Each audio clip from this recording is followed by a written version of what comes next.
পুলিশরা সচিবালয়ের দিকে থেকে মেট্রো রেল স্টেশনের দিকে লক্ষ্য করে কিন্তু সাউন্ড গ্রেনেড ছুটতেছিল। ব্যারিকেডের কাছে যেতে না যেতেই পুলিশরা ওপার থেকে আমাদের উপর হামলা শুরু করে।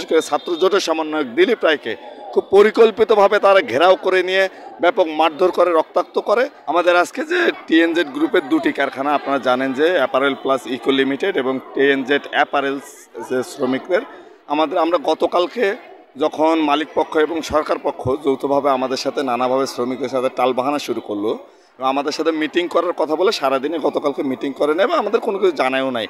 এরই প্রেক্ষিতে আমরা গতকালকে এখান থেকে এই শ্রমভবনের সামনে থেকে আমরা সন্ধ্যায় 8টার দিকে একটা সমাবেশ করি, মিছিল করে সমাবেশ করে আমরা শ্রম মন্ত্রণালয় অভিমুখে ঘেরাও কর্মসূচি ঘোষণা করি।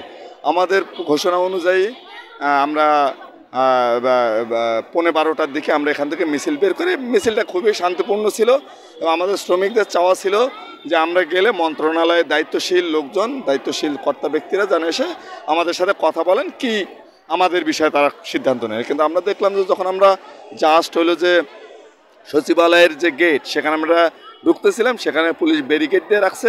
সাধারণত যেটা হয়, আমরা ব্যারিকেডের কাছে যেতে না যেতেই, ব্যারিকেডের কাছে আমরা যেতেও পারি না, আমাদের শ্রমিকরা সবাই যেতে না যেতেই পুলিশরা ওপার থেকে আমাদের উপর হামলা শুরু করে এবং শুরুতেই ব্যাপক মাত্রায় লাঠিচার্জ করে আমাদের শ্রমিকদেরকে, আমাদের নারীদের উপর ব্যাপক লাঠিচার্জ করে ছত্রভঙ্গ করে দেয়। এবং তার সাথে সাথেই তারা আপনারা ওই সময়ে দেখবেন যে যেসব ছাত্র নেতারা সামনে দিকে ছিল, বিশেষ করে ছাত্র জোটের সমন্বয়ক দিলীপ রায়কে খুব পরিকল্পিতভাবে তারা ঘেরাও করে নিয়ে ব্যাপক মারধর করে, রক্তাক্ত করে এবং তারপর থানায় তারা আটক করে এবং আমাদের শ্রমিকদেরকে ব্যাপক মাত্রায় এলোপাথারি লাঠিচার্জ করে। এবং তারপরে সাথে সাথেই শ্রমিকদের উপর আমাদের দিকে লক্ষ্য করে তারা ব্যাপক পরিমাণে টিয়ার সেল এবং রাবার বুলেট নিক্ষেপ করে।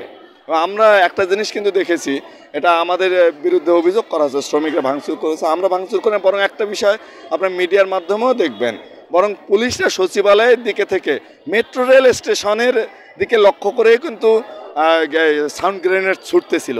তাহলে এই ঘটনাগুলো পুলিশ ঘটিয়েছে। এই ঘটনার প্রেক্ষিতে আমাদের ওখানে অর্ধশতাধিক শ্রমিক ওখানে আহত হয়ে যায় এবং ছত্রভঙ্গে তারপর আমরা এই যে এখানে অবস্থানে আমরা একই দাবিতেই কিন্তু আমাদের শ্রমিকরা এখনও আছে।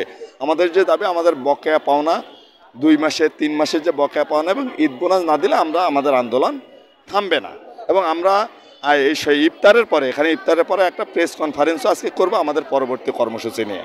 এবং পুলিশের যে ঘটনাটা পুলিশ ঘটিয়েছে শান্তিপূর্ণ, একেবারে সুনির্দিষ্টভাবে আমাদের শ্রমিকদের পক্ষ থেকে ন্যূনতম কোনো উস্কানি কিংবা কোনো রকমের কোনো বিশৃঙ্খলা ছিল না। শান্তিপূর্ণ মিছিলটাকে পুলিশ পরিকল্পিতভাবে একটা বিশৃঙ্খল পরিস্থিতি তৈরি করে এবং নগ্নভাবেই রাবার বুলেট, লাঠি দিয়ে এবং টিয়ার সেল দিয়ে তারা আক্রমণ করে। তোরা এখনও আমাদের 20 জন বিভিন্ন হাসপাতালে চিকিৎসাধীন আছে। তারপর আমাদের 10-15 জন চিকিৎসা নিয়ে এসেছেন এবং আমাদের ঢাকা মেডিকেলে কয়েকজন চিকিৎসা নিতে গেছেন, চিকিৎসা নিয়ে এসেছেন। কয়েকজন আমাদের এই যে ইসলামিয়া হাসপাতাল, এই যে পাশেই এই কাকরাইলের দিকে, সেখানেও চিকিৎসা নিয়েছেন, তারপর ট্রিটমেন্ট নিয়ে আসতেছেন। এখানেও এখন অন্তত 10-12 জন হয়তো আছে আহতরা, যারা চিকিৎসা নিয়ে এসেছেন। না, শুধু মালিক পক্ষ না, সরকার পক্ষ এবং মালিক পক্ষ, এই দুই পক্ষই কেউই কিন্তু এখনও ন্যূনতম যে আমাদের শ্রমিকদের সাথে যোগাযোগ করে, এটা করে না।